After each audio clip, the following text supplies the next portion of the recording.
السلام علیکم ورحمۃ اللہ وبرکاتہ۔ ہمارے آج کے مطالعہ کا موضوع ہے حسن تکلم اور شیریں گفتاری۔ آغاز کرتے ہیں۔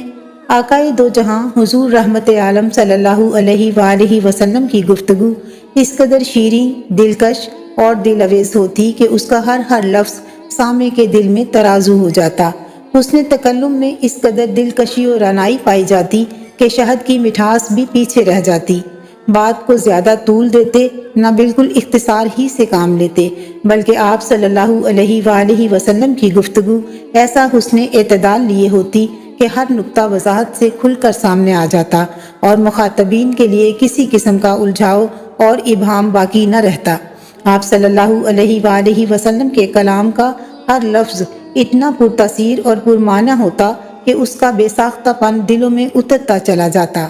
ہر شخص آپ صلی اللہ علیہ وآلہ وسلم سے شعور و آگہی کی دولت لے کر اٹھتا اور ماضی ضمیر سمجھنے میں کسی تشنگی کا احساس نہ رہتا۔ ام المومنین حضرت عائشہ صدیقہ رضی اللہ عنہا فرماتی ہیں کہ حضور نبی اکرم صلی اللہ علیہ وآلہ وسلم تمہارے مانند تیزی سے مسلسل کلام نہیں فرماتے تھے، بلکہ آپ صلی اللہ علیہ وآلہ وسلم اس طرح کلام فرماتے کہ گفتگو کا ہر کلمہ واضح اور جدا ہوتا اور پاس بیٹھنے والا شخص اسے یاد کر لیتا تھا۔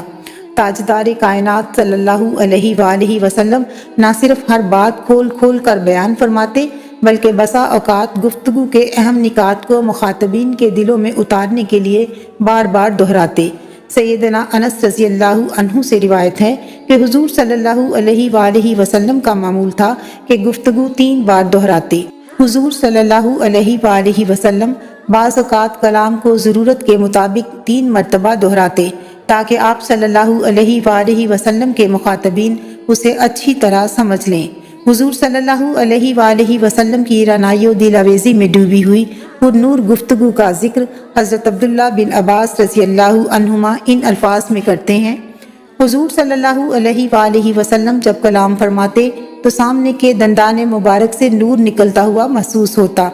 حضرت ہند بن ابی حالہ رضی اللہ عنہ حسنین کریمین رضی اللہ عنہما کے ماموں تھے۔ اوصاف مصطفیٰ صلی اللہ علیہ وآلہ وسلم کے حوالے سے آپ رضی اللہ عنہ نے بہت سی احادیث روایت کی ہیں۔ سیدنا حسن بن علی رضی اللہ عنہما نے اپنے ماموں جان سے اپنے نانا جان صلی اللہ علیہ وآلہ وسلم کے انداز گفتگو کے بارے میں دریافت کیا تو انہوں نے فرمایا حضور صلی اللہ علیہ وآلہ وسلم طویل سکوت فرمانے والے تھے، یعنی آپ صلی اللہ علیہ وآلہ وسلم خاموش طبع تھے، بلا ضرورت گفتگو نہ فرماتے۔ آغاز کلام اور اس کا اختتام دہن مبارک کی جانبوں اور کناروں سے ہوتا، یعنی ہر کلمہ کی ادائیگی مکمل طور پر ہوتی۔ حضور صلی اللہ علیہ وآلہ وسلم کا کلام اقدس جامع الفاظ پر مشتمل ہوتا، یعنی مختصر کلمات ہوتے مگر معنی و مطالب کا ایک سمندر اپنے دامن میں سمیٹے ہوتے۔ نیز کلمات میں باہم مناسب فاصلہ ہوتا تاکہ سامعین اچھی طرح سن اور سمجھ سکیں اور یاد رکھ سکیں۔ الفاظ نہ ضرورت سے زیادہ ہوتے اور نہ ادائیگی مقصد سے قاصر، بلکہ حق کے بلاغت ادا کرتے ہوئے ایسی گفتگو فرماتے کہ بالکل مقصد پر منطبق ہوتی۔ آپ صلی اللہ علیہ وآلہ وسلم سخت مزاج تھے، نہ کسی کی تذلیل فرماتے۔ ام المومنین حضرت عائشہ صدیقہ رضی اللہ عنہا فرماتی ہیں حضور نبی اکرم صلی اللہ علیہ وآلہ وسلم اس انداز سے کلام فرماتے کہ اگر کوئی الفاظ گننا چاہتا تو بآسانی شمار کر سکتا تھا۔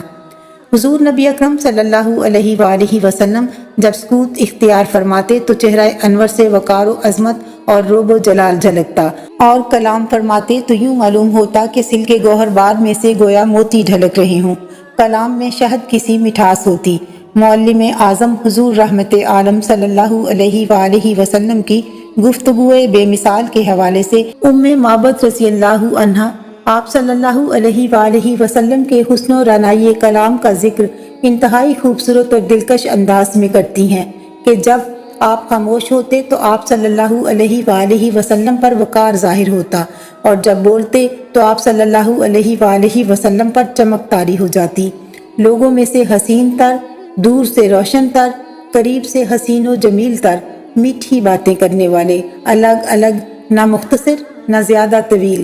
آپ صلی اللہ علیہ وآلہ وسلم کی باتیں گویا لڑی سے گرتے موتی ہوتی۔